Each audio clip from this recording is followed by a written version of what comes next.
You are watching EAC News. Thanks for joining us.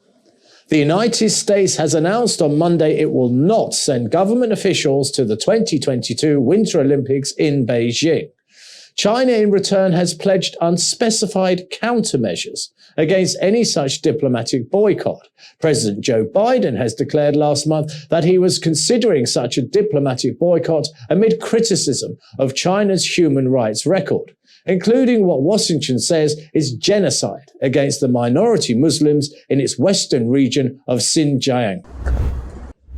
It's confirmed White House Press Secretary Jen Psaki has announced that the Biden administration will not send any diplomatic or official representation to the Beijing 2022 Winter Olympics and Paralympic Games. She says this is due to China's ongoing genocide and crimes against humanity in the Xinjiang and other human rights abuses. However, she highlights that the athletes on Team USA have the government's full support. Joe Biden has told Chinese President Xi Jinping standing up for human rights is in the Americans' DNA.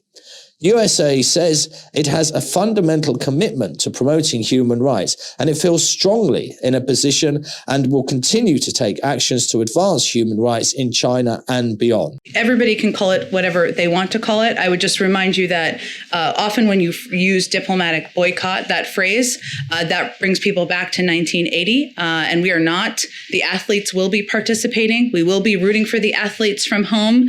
I am an Olympics-obsessed person, so I'm looking forward to doing that. But I think this is just an indication that it cannot be business as usual, that not sending a diplomatic delegation sends that message. That does not mean, I think this was your question, just to come back to it, that that is the end of the concerns we will raise about human rights abuses in Xinjiang. She has added that they have already taken a number of steps. We've been a leader in the world in leading actions through the G7. We're obviously also working with Congress, but this is just sending a message that given these human rights abuses, we cannot proceed with business as usual.